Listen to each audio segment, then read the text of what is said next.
ఒక తప్పు చేస్తే ఒక న్యాయం, అధికారంలో ఉండే నాయకులు తప్పు చేస్తే మరో న్యాయం. అది గత 2.5 సంవత్సరాల నుండి తెలంగాణలో మనం చూస్తూనే ఉన్నాం.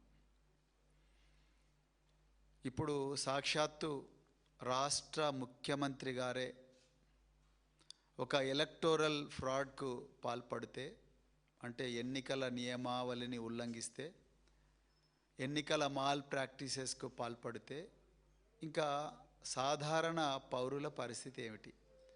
ఆ విషయం మీదనే ఈరోజు మాట్లాడాలనుకున్నాం.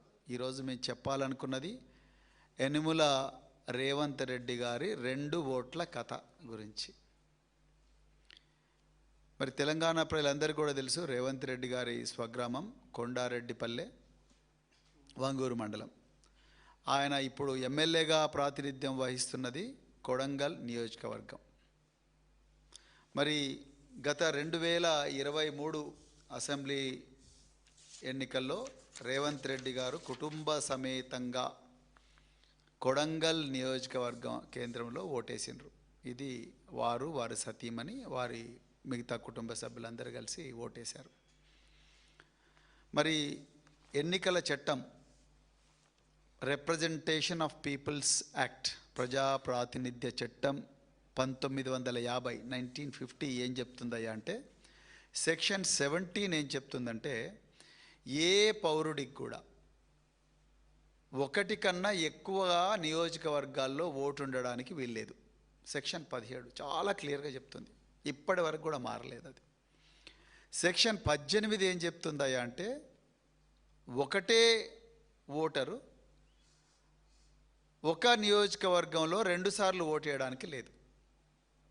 అతనికి 2 ఓట్లు ఒకటే నియోజకవర్గంలో ఉండడానికి వీల్లేదనేది సెక్షన్ 18 చెప్తుంది. సెక్షన్ 17, ఒక వ్యక్తికి 1 కన్నా ఎక్కువ నియోజకవర్గాల్లో ఓటు ఉండడానికి వీల్లేదు, ఒకటే ఓటు ఉండాలి. సెక్షన్ 18, ఒక వ్యక్తి 2 సార్లు ఓటు నమోదు చేసుకోవడానికి లేదు ఒకటే నియోజకవర్గంలో, అది సెక్షన్ 18. ఈ సెక్షన్ 17 కానీ 18కు సంబంధించి ఎవరైనా తప్పుడు డిక్లరేషన్ ఇస్తే, అది ఫామ్ 6లో ఇస్తే,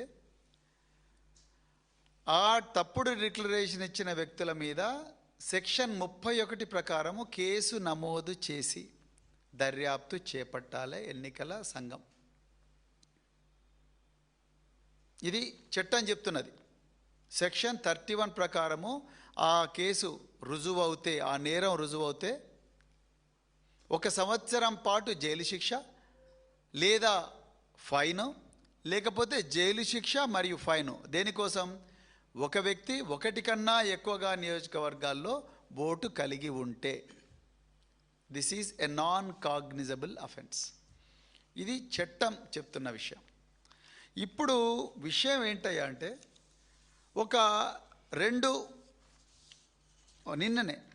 నిన్న మరి తెలంగాణ టుడే అనే ఒక దినపత్రిక ఈ రేవంత్ రెడ్డి గారికి కొడంగల్లో ఓటుంది, అదేవిధంగా కొండారెడ్డిపల్లిలో కూడా ఓటుంది, వారి కుటుంబ సభ్యులకు కూడా ఓటుంది, అదేవిధంగా కొడంగల్లో కూడా వారి కుటుంబ సభ్యులకు ఓటుంది. అందుకొరకే వారి కుటుంబ సమేతంగా వారు కొడంగల్లో ఓటేశారు.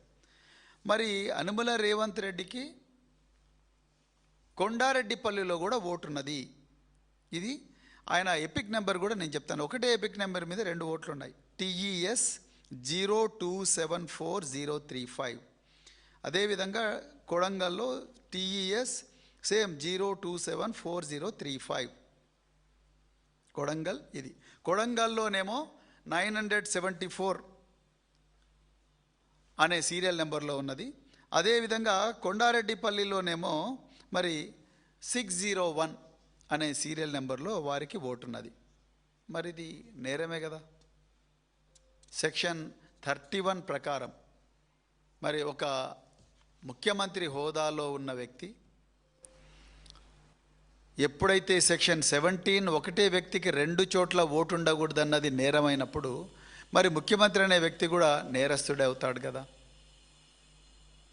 ఇప్పుడు ఇది ఎప్పుడైతే తెలంగాణ టుడే అనే దినపత్రిక బయటికి తీసుకొచ్చిందో, ఈ విధంగా ముఖ్యమంత్రి గారికి 2 ఓట్లు ఉన్నాయన్న విషయం తీసుకొచ్చిందో వెంటనే ఒక సంస్థ రంగంలోకి దిగింది. ఇప్పుడే అసలు కథ స్టార్ట్ అవుతుంది.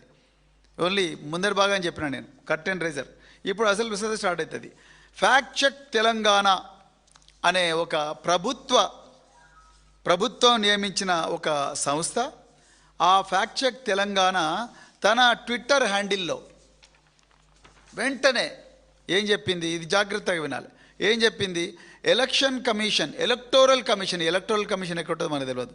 Electoral commission has clarified that the appearance of chief minister Revanth Reddy's name in 2 electoral rolls with same epic number is an electoral anomaly that is being addressed through ongoing special intensive revision exercise. అసలు నాకు అర్థం కానిది ఏంటంటే, ఈ election commission దాని representative తెలంగాణలో chief electoral officer Sudarshan Reddy అనే ఒక ఐఏఎస్ ఆఫీసర్. ఆర్టికల్ 324 ప్రకారం or representation of peoples act ప్రకారము ఎలక్టోరల్ రోల్స్ అనేవి they are the custody of election commission of India. రాష్ట్ర ఎన్నికల ప్రధానాధికారి జాతీయ ఎన్నికల సంఘం యొక్క రిప్రజెంటేటివ్. మరి ఆయన ఇవ్వాల్సిన అఫీషియల్ స్టేట్మెంటు రేవంత్ రెడ్డి గారి ఆఫీస్ నుండి ఫ్యాక్ట్ చెక్ తెలంగాణ అనే ఒక ట్విట్టర్ హ్యాండిల్, అఫీషియల్ స్టేట్మెంట్ ఇచ్చింది. అవునండి 2 ఓట్లు ఉన్నాయి ముఖ్యమంత్రి గారికి అని చెప్పి చాలా క్లియర్గా ఇచ్చింది. అంతా ఆయన చాలా డీటెయిల్గా రాసిండు. Chief ministers family has informed the electoral authorities that they wish to retain the voter registration in Kodangal and have requested the deletion of the entry from the Kondareddy పల్లి ఎలక్టోరల్ రోల్ అని చెప్పినావు కదా, ఒప్పుకున్నావు 2 చోట్ల ఓటు ఉందని. మరి 2 చోట్ల ఓటు ఉన్నప్పుడు మరి ఈ స్టేట్మెంట్ మీద నిలబడాలి కదా. ఇది వచ్చిన గంటకే ఇది డిలీట్ చేసిండ్రు. నువ్వు నిజంగా మరి 2 ఓట్లు ఉన్నాయని చెప్పినప్పుడు ఇది డిలీట్ చేయాల్సిన అవసరం ఏమున్నది? ఇది నిజమే, ఇది నా దగ్గర కూడా ఉన్నది. ఇగో ఇది నిజమే, 2 చోట్ల ఇక్కడ ఉన్నాయి 2 క్లియర్గా. వారికి ఆ రోలు ఈ రోలు 2 నా దగ్గర ఉన్నది ఎవిడెన్స్. మరి ఎలక్షన్ కమిషన్ చెప్పాల్సిన విషయాన్ని, నిజానికి ఎలక్షన్ కమిషన్ దీని మీద స్పందించాలి, కానీ సుదర్శన్ రెడ్డి గారు స్పందించాలి, ప్రధాన ఎన్నికల అధికారి, that is chief electoral officer of Telangana. ఆయన స్పందించకుండా ఈ ఫ్యాక్ట్ చెక్ తెలంగాణ అనే ఒక సీఎం ఆఫీస్ నుంచి ఒక ట్విట్టర్ హ్యాండిల్ దీన్ని బయటికి తీసుకొచ్చింది. దీన్ని అఫీషియల్ స్టేట్మెంట్, అవునండి ఆయనకు 2 ఓట్లు ఉన్నాయి కానీ మేము ఒక దగ్గర తీసేసుకోవాలనుకుంటున్నాము, ఆయన ఫ్యామిలీ కూడా రిక్వెస్ట్ చేసింది అన్నారు. మరి ఆ మాట మీద ఉన్నోడివి మళ్ళీ ఎందుకు డిలీట్ చేసినావు? ఈ విషయం మీద క్లారిటీ ఇవ్వాలి. నువ్వు కుల్లా దొరికినావు ఇప్పుడు చట్టానికి.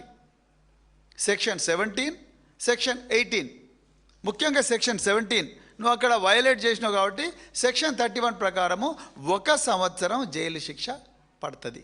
నేరం రుజువైంది ఆల్రెడీ, ఇంకే ఉన్నది. అయితే ఎప్పుడైతే ఇది బయటికి వచ్చిందో అప్పుడు ఇంకా వెనుక నుంచి గేమ్ స్టార్ట్ చేసిండ్రు. అది ఒక నేరం, అది కూడా చెప్తే ఏం నేరమో.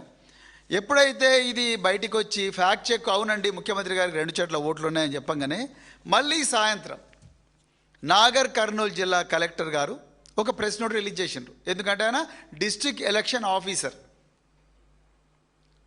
అంటే ఎలక్షన్ కమిషన్ హైరార్కీ ఎట్లుంటుందంటే, ప్రధాన ఎన్నికల కమిషనర్ ఢిల్లీలో కూర్చుంటాడు, ఆయన ప్రతినిధి ఏమో చీఫ్ ఎలక్టోరల్ ఆఫీసర్ రాష్ట్ర ప్రధాన ఎన్నికల అధికారి సుదర్శన్ రెడ్డి బీఆర్కేఆర్ భవన్లో కూర్చుంటాడు.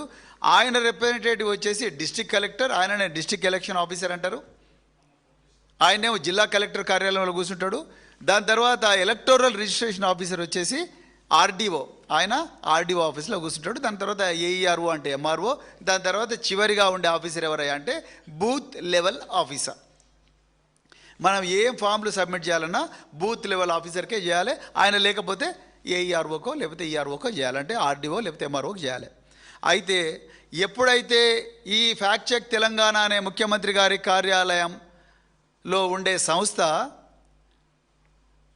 ప్రధాన ఎన్నికల అధికారి తరపున వకాల్తా పుచ్చుకొని అవునయ్యా 2 ఓట్లు ఉన్నాయి అని చెప్పిండ్రు. దాని తర్వాత అమ్మో దొరికిపోయినవరా బాబు అని అనుకున్నారు.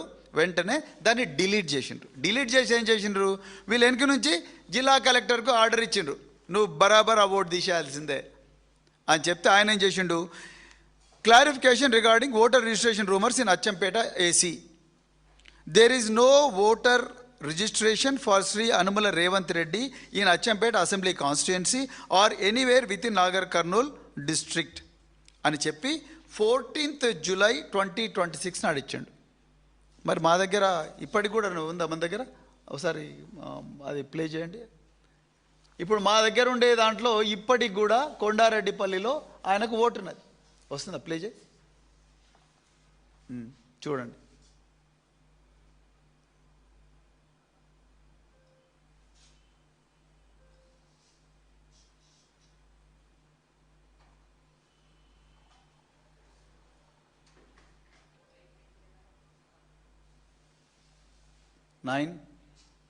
ఎంత 974 ఇప్పటికి కూడా కనిపిస్తుంది.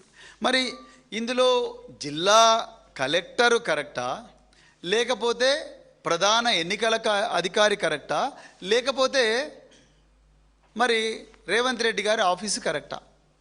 అసలు ఎవరు దీన్ని కస్టోడియన్? జిల్లా కలెక్టర్ చాలా క్లియర్గా there is no voter registration for Shri Anumula Revanth Reddy in Achampet assembly constituency on or anywhere within Nagar Kurnool district as on today అన్నారు. ఎట్లవుతుంది? మరి నిన్నటిదాకా ఇప్పటికి కూడా కనిపిస్తున్నాయి కదా కలెక్టర్ గారు. మీరు ఏ విధంగా ఇది ఇచ్చిండ్రు statement? You are a district election officer, you are on deputation to election commission of India and you are the custodian of all electoral rolls in your district and your ERO is the custodian of electoral rolls in his division, in his or her division. మరి మీరు ఎట్లా ఏ basis మీద voter registration ఇచ్చిండ్రు? ఈయనకు లేదు అని, voter లేదని. మరి అది మొదటి పాయింట్. ఇక రెండవ పాయింట్ ఏంటయ్యా అంటే, రేవంత్ రెడ్డి గారు 2023లో కొడంగల్ అసెంబ్లీ కాన్స్టిట్యుయెన్సీ నుంచి ఆయన నేను అక్కడి ఓటర్ను అని చెప్పి ఆయన అఫిడవిట్ దాఖలు చేసిండు.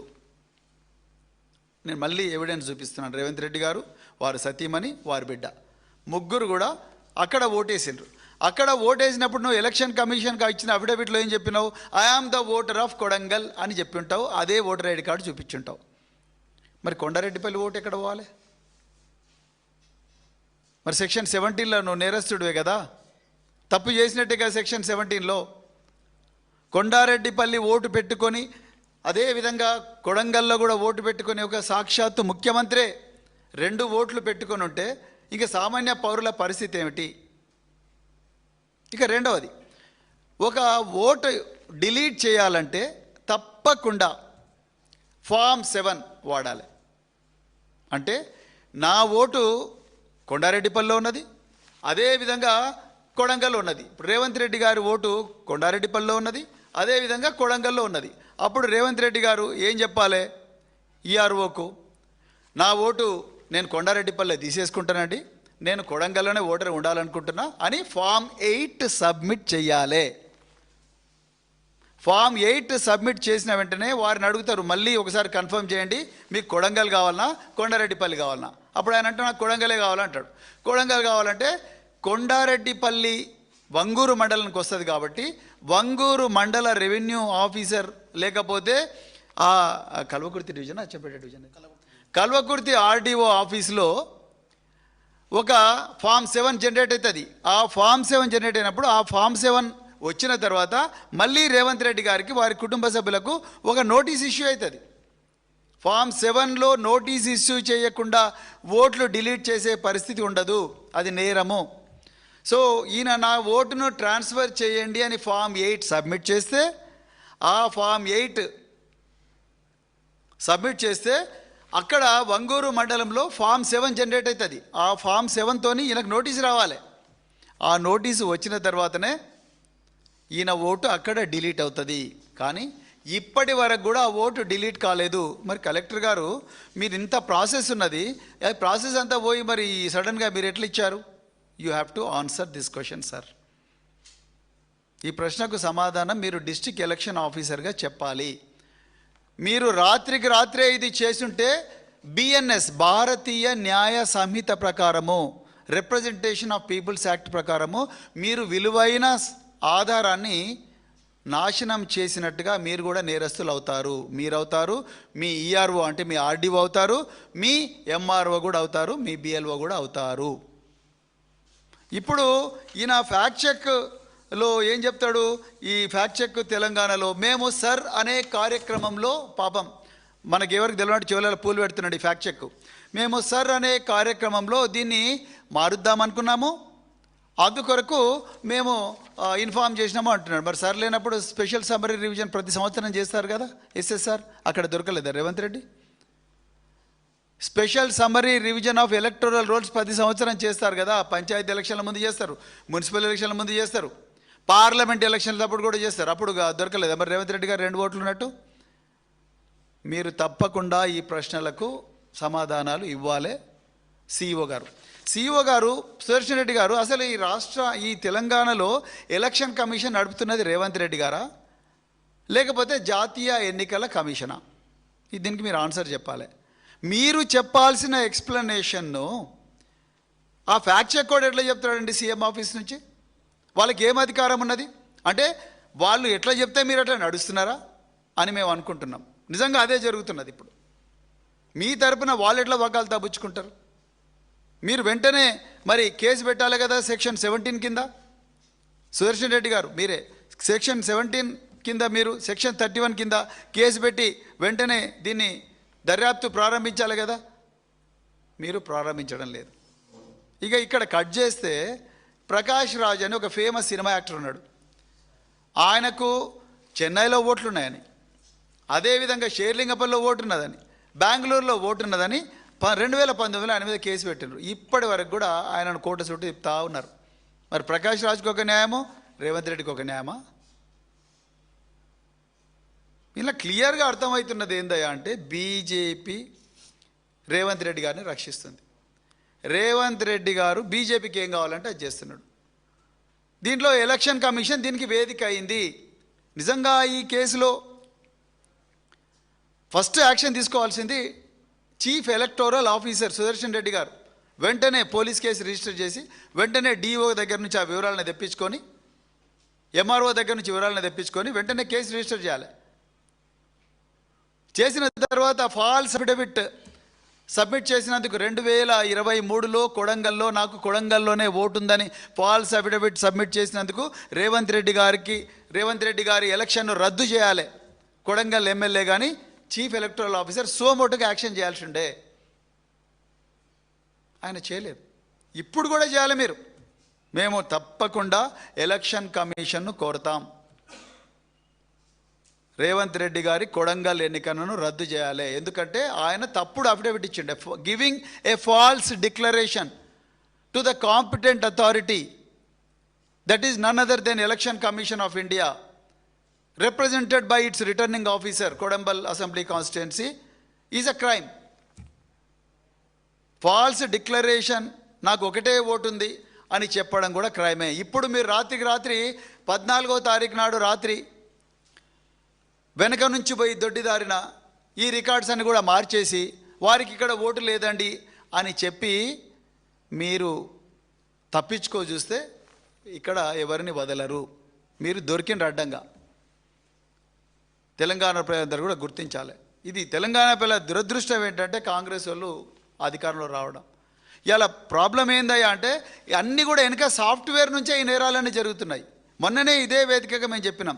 పొంగులేటి శ్రీనివాసరెడ్డి గారు మంత్రిగా ఉన్న రెవెన్యూ శాఖలో కూడా భూభారతి సాఫ్ట్వేర్లో వెనుక నుంచి ఎంటర్ అయ్యి 9800 రికార్డులను పూర్తిగా మార్చేసిండ్రు. ఇంకొక పత్రిక 22,000 రికార్డులు అని చెప్పింది. 9,800 రికార్డులు మార్చి 10,000 కోట్ల కుంభకోణానికి బహిరంగంగా పాల్పడ్డారు.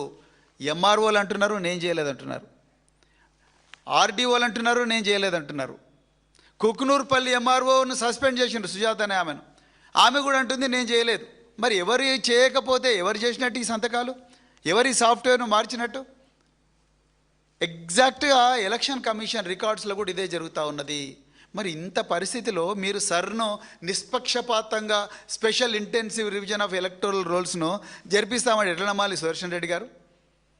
ఒకవైపు రేవంత్ రెడ్డి ఆఫీసు మిమ్మల్ని డైరెక్ట్గా మీ తరపున ఉకాలతా పుచ్చుకొని మీరు చేయాల్సిన పనిని వాళ్ళు చేస్తూ ఉంటే ఎవరిని నమ్మాలి? ముఖ్యమంత్రిని నమ్మాలనా, లేకపోతే ఎలక్షన్ కమిషన్ నమ్మాలనా, లేకపోతే డిస్ట్రిక్ట్ కలెక్టర్ను నమ్మాలనా, లేకపోతే ఎంఆర్ఓని నమ్మాలనా, పిఎల్ఓని నమ్మాలనా? ఎవరిని నమ్మాలి? మీరు ఇప్పుడు రేవంత్ రెడ్డి మీరు బీఆర్ఎస్లో ఓట్లన్నీ తీసేయండి, ఫామ్ 7 పెట్టి, ఫామ్ 7 లేదు ఏం లేదు డైరెక్ట్ తీసేయండి అని చెప్తే మీరు చేసేటట్టే ఉన్నారు చూస్తుంటే. Telangana people deserve an explanation. CEO గారు సుదర్శన్ రెడ్డి గారు, తెలంగాణ ప్రజలకు మీరు వివరణ ఇవ్వాల్సిందే. 2023 వరకు కూడా రేవంత్ రెడ్డి గారి ఓట్లు కొడంగల్లో ఉన్నాయి, కొండారెడ్డిపల్లిలో ఉన్నాయి. ఇది నేరం. సెక్షన్ 17 నేరం అని చెప్తుంది. సెక్షన్ 31 ప్రకారం 1 సంవత్సరం జైలు శిక్ష పడుతుంది. అదేవిధంగా భారత రాష్ట్ర సమితి తప్పకుండా ఈ విషయాన్ని ఎలక్షన్ కమిషన్ దృష్టికి తీసుకెళ్తుంది. తప్పకుండా రేవంత్ రెడ్డి గారి కొడంగల్ ఎన్నికను రద్దు చేయాలి. ఎందుకంటే ఆయన ఫాల్స్ అఫిడవిట్ ఇచ్చారు. కొడంగల్లో మాత్రమే ఓటుందని ఇచ్చారు, కానీ వారి కుటుంబ సభ్యులను పక్కా పెడదాము, వారికి మాత్రం కొండారెడ్డిపల్లిలో కూడా నిన్న రాత్రి వరకు కూడా ఓటున్నది. ఇంకొక విడ్డూరమైన విషయం ఏంటంటే, జిల్లా కలెక్టర్ గారు మరి there is no vote to Revanth Reddy అని అన్నారు కదా. ఆయన అనడమే కాకుండా నేను మీడియాను బెదిరిస్తున్నాడు ఆయన. మీరు తప్పుడు వార్తలు ప్రచురిస్తే మీ మీద యాక్షన్ తీసుకుంటా అని మీడియాను బెదిరిస్తున్నారు. తప్పు చేసిండ్రు, మళ్ళీ ఉల్టా మీడియాను బెదిరిస్తున్నారు. అంటే ఈ కాంగ్రెస్ ప్రభుత్వంలో నిజం మాట్లాడడం నేరం, నిజం కనుక్కోవడం నేరం, నిజాన్ని ప్రజల ముందర పెట్టడం నేరం, అన్నీ నేరాలే. ఎందుకంటే నేర చరిత్ర ఉన్న వ్యక్తి ఇలా హోంశాఖ మంత్రి అయ్యారు. అందువల్లనే ఈ సమస్యలన్నీ కూడా వస్తూ ఉన్నాయి. అందుకొరకు మేము తప్పకుండా తెలంగాణ ప్రజలు, అంటే ఎందుకు ఈ విషయాన్ని ప్రజల దృష్టికి తీసుకొస్తున్నామంటే, ప్రకాష్ రాజ్కి ఒక న్యాయం, రేవంత్ రెడ్డికి ఒక న్యాయం ఉండకూడదు. సామాన్య పౌరులకు ఒక న్యాయం, ఇంకొక న్యాయం రేవంత్ రెడ్డికి ఉండకూడదు. మీనాక్షి నటరాజన్కి ఒక న్యాయం, రేవంత్ రెడ్డికి ఇంకో న్యాయం ఉండకూడదు. మీనాక్షి నటరాజన్ చేసిన పాపం ఏంది? ఆమె తన అఫిడవిట్లో నా మీద నోటీసు వచ్చింది, లీగల్ నోటీసు వచ్చింది అన్న విషయం చెప్పలేదు. చెప్పకపోతే ఆమెను రిటర్నింగ్ ఆఫీసర్ ఆమె రద్దు చేసిండ్రు. మరి రేవంత్ రెడ్డి గారి ఎలక్షన్ రద్దు చేయాలిగా. చీఫ్ ఎలక్టరల్ ఆఫీసర్ వెంటనే నువ్వు కేసు పెట్టాలిగా లోకల్ పోలీస్ స్టేషన్లో, లేకపోతే కోర్టుకు అప్పచెప్పాలిగా, లేకపోతే రేవంత్ రెడ్డి గారికి నోటీస్ ఇవ్వాలిగా, లేకపోతే రేవంత్ రెడ్డి గారు మీరు రిక్వెస్ట్ చేసినట్టుగా ఈఆర్ఓను, ఆ ఈఆర్ఓ పేపర్లు ఇవ్వండి, ఎప్పుడు రిక్వెస్ట్ చేసిన అడగాలిగా, మీ అఫిడవిట్ ఎట్లా ఎందుకుందని అడగాలి కదా. ఇవన్నీ అడగలేదంటే మీరు తప్పకుండా బీజేపీ, జాతీయ ఎన్నికల సంఘము, కాంగ్రెస్ పార్టీ, రేవంత్ రెడ్డి, సుదర్శన్ రెడ్డి మీరందరూ ఒకటైనరు. ఈ రాష్ట్రంలో ఎన్నికల ప్రక్రియను మళ్ళేదో చేయబోతున్నారు. తప్పకుండా మాకు విశ్వాసం అనేది రోజు రోజుకు సన్నగిలుతూ ఉన్నది. ఈ ఎన్నికల ప్రక్రియ మీద దీని మీద పూర్తి స్థాయి వివరణ ఇవ్వాలి. అదేవిధంగా ఈ విషయాన్ని మేము జాతీయ ఎన్నికల సంఘం కూడా తీసుకుపోతాం. రేవంత్ రెడ్డి గారి కొడంగల్ ఎన్నికను రద్దు చేయమని చెప్పేసి కూడా మేము డిమాండ్ చేస్తూ ఉన్నాం. అదేవిధంగా ఈ రాష్ట్రంలో ఎన్నికల సంఘాన్ని నడిపిస్తున్నది మరి రేవంత్ రెడ్డి ప్రభుత్వమా, లేకపోతే జాతీయ ఎన్నికల సంఘం అనే విషయం కూడా మరి వివరణ ఇవ్వాల్సిందిగా కోరుకుంటూ, మరి ఇంత విలువైన సమాచారాన్ని ప్రజలకు అందించే ప్రయత్నం చేస్తున్న మీడియా మిత్రులందరికీ కూడా మరొకసారి హృదయపూర్వక ధన్యవాదాలు చెప్తూ, జై తెలంగాణ, జై కేసీఆర్.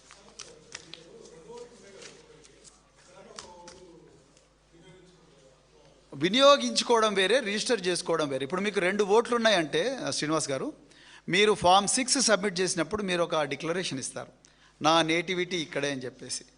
మీరు మీ డేట్ ఆఫ్ బర్త్, జనన ధృవీకరణ పత్రము, నీ రెసిడెన్సీ, అవి 2 కంపల్సరీ ఇస్తేనే ఫామ్ 6 అనేది యాక్సెప్ట్ అవుతుంది. మీరు అక్కడ నా ఓటు ఉందని డిక్లేర్ చేసినప్పుడు మీరు రెండవ చోట కూడా మీరు ఓటు నమోదు చేయించుకోవాలనుకుంటే అది ఫామ్ 8 సబ్మిట్ చేయాలి.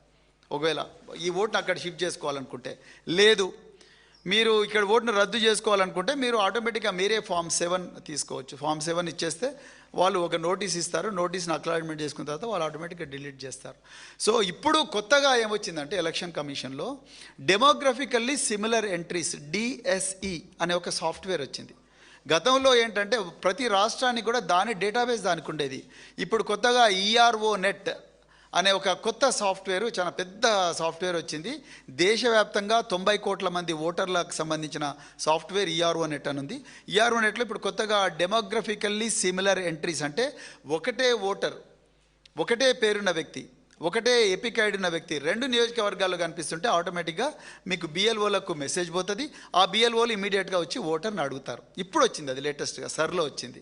కానీ ఇంతకుముందు ఇది లేదు. ఓటరే తను సిన్సియర్గా ఎన్నికల సంఘానికి చెప్పాలి, నాకు ఒక 2 చోట్ల ఉందండి ఓటు, నేను ఒక దగ్గర నుంచి ఒక దగ్గర షిఫ్ట్ చేసుకోవాలనుకుంటున్నా, నా కొండారెడ్డిపల్లి ఓటును నేను డిలీట్ చేసుకోవాలనుకుంటున్నా అని చెప్పేసి ఆయన ఫామ్ 8 సబ్మిట్ చేస్తే ఆటోమేటిక్గా ఇక్కడ కొడంగల్లో ఓకే అవుతుంది, కొండారెడ్డిపల్లిలో ఫామ్ 7 జనరేట్ అయ్యి ఫామ్ 7తో నాకు నోటీస్ ఇచ్చి క్లోజ్ చేస్తారు. ఇప్పుడు మేము అడుగుతున్నది ఏంటంటే, రేవంత్ రెడ్డి గారు ఈ ఫామ్ సబ్మిట్ చేశారా, ఫామ్ 8 చూపించండి, 8 డేట్ నాట్ సబ్మిట్ చేశారు. అదేవిధంగా ఫామ్ 7 జనరేట్ అయిందా, దాని మీద ఎవరు సంతకాలు పెట్టారు.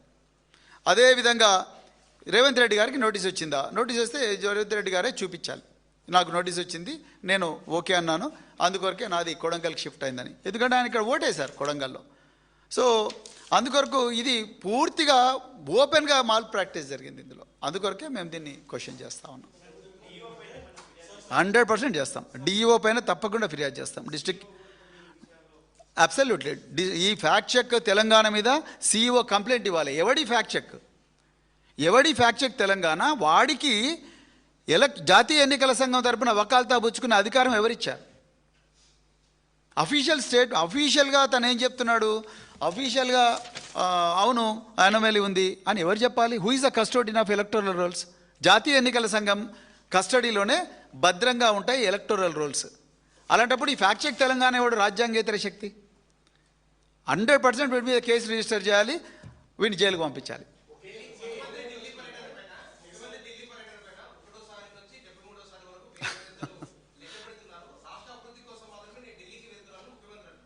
అదే ఎయిర్లైన్స్ అందరు అంటున్నారు, మేము ఈ భారం పోయలేకపోతున్నాము, మీరే ఒక రేవంత్ ఎయిర్లైన్స్ లేకపోతే మూటలా ఎయిర్లైన్స్ అని ఒక ఎయిర్లైన్స్ పెట్టుకోండి అని చెప్పి రిక్వెస్ట్ చేస్తున్నారు. మూటలా ఎయిర్లైన్స్ ఆఫ్ తెలంగాణ అని. 100% అండి, అదే చెప్తున్నా. డిక్లరేషన్ ఆయన under oath election affidavit submit చేసినప్పుడు రిటర్నింగ్ ఆఫీసర్ ముందర ఓత్ తీసుకోవాలి బ్రదర్. నేను రేవంత్ రెడ్డి అనే నేను ఈ విధంగా నా ఓటర్ ఐడి నా విధంగా ఉందని ఓత్ తీసుకొని డిక్లరేషన్ ఇవ్వాలి. బట్ ఆ రోజే మీరు సెక్షన్ 17 రిప్రజెంటేషన్ ఆఫ్ పీపుల్స్ యాక్ట్ను వైలేట్ చేశారు. సెక్షన్ 31 ఏం చెప్తుందంటే నువ్వు నేరస్తుడివి. సెక్షన్ 17లో నువ్వు 2 ఓట్లు 2 కాన్స్టిట్యుయెన్సీలో ఒకడే ఓటర్కుంటే నువ్వు సెక్షన్ 31లో నువ్వు నేరస్తుడివి, 1 ఇయర్ జైలు శిక్ష పడుతుంది. రేవంత్ రెడ్డి గారు దీనికి రెడీగా ఉండాలి ఈ దర్యాప్తుకు. Yes sir, yes.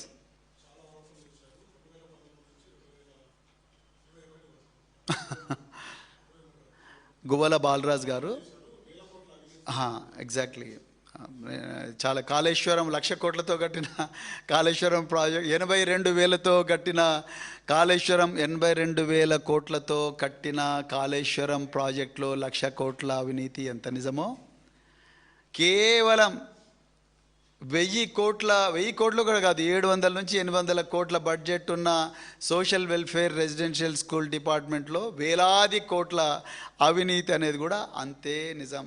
ఇదే గువ్వల బాలరాజు గారు 2014 నుంచి 2023 వరకు వారే ఎమ్మెల్యేగా ఉన్నారు.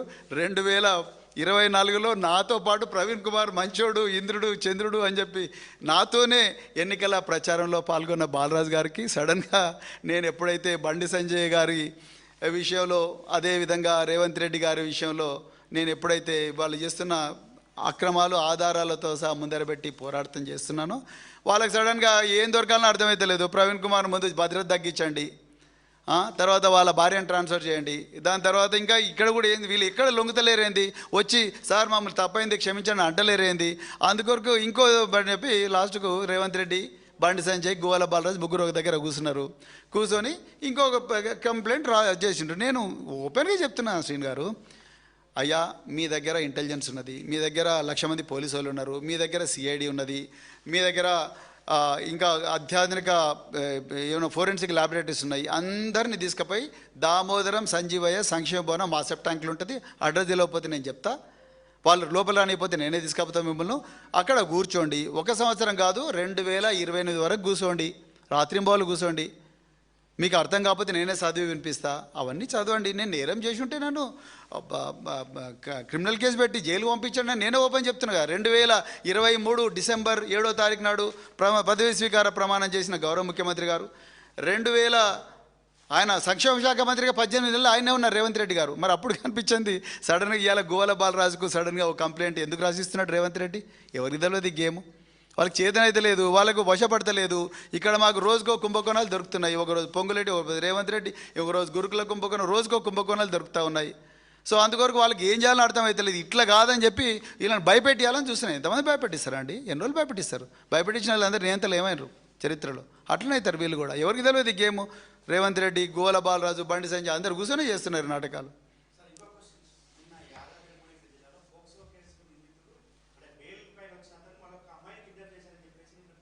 బ్రదర్, చాలా మంచి ప్రశ్న, హృదయపూర్వక ధన్యవాదాలు. తెలంగాణలో ఉండే 2 కోట్ల మహిళల తరపు నుంచి ఈ ప్రశ్న అడిగినందుకు మీకు చేతులు జోడించి నమస్కారం చెప్తున్నా. నిజంగా అసలు ఆ మహిళలకు కాపాడుకునే నాదుడు ఉన్నాడా అని అనిపిస్తుంది నాకు. షాబాద్లో మే 16వ తారీఖు నాడు ఆ అమ్మాయి తల్లి పోయి కంప్లైంట్ చేస్తుందండి. అక్యూజ్డ్ ఎవడో చెప్తుంది, మొత్తం గ్రాఫికల్గా ఏమేమి చేసింది అంతా చెప్తుంది. చెప్తే అసలు అతన్ని యాంటిసిపేటరీ బెయిల్ తీసుకునేదాకా కూడా అతన్ని అరెస్ట్ చేయలేదండి. నేను ఆ యాంటిసిపేటరీ బెయిల్ ఇచ్చిన judge, court sessions judge, POCSO cases LB Nagar judge, వారు ఇచ్చిన ఆర్డర్ చూశాను, గౌరవ న్యాయమూర్తి ఇచ్చిన ఆర్డర్ చూశా. ఆ ఆర్డర్లో brother of the petitioner, brother of the respondent అంటే ఈ అమ్మాయి, చనిపోయిన అమ్మాయి, brother of the respondent oppose the bail అంటాడు. అసలు ఆ అమ్మాయికి బ్రదరే లేడండి. ఆ అమ్మాయికి అన్ననే లేడు. ఆ అమ్మాయికి ఒక్కతే చెల్లెలుంది, అక్క ఉంది. ఆ అమ్మాయికి అన్న లేడు. ఆ అన్న పోయి ఎట్లా బెయిల్ అపోజ్ చేస్తాడు? Point number 1.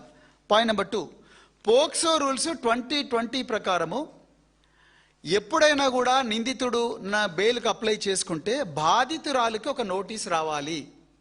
బాధితురాలిని మెజిస్ట్రేట్ గారు, జడ్జి గారు పిలిచే విధంగా పీపీ చర్యలు తీసుకోవాలి. ఒకసారి మ్యాటర్ కోర్టుకు పోయిందంటే అది పీపీ గేమ్. పోలీసు వెళ్ళినంత వరకే ఎస్ఐ గేమ్.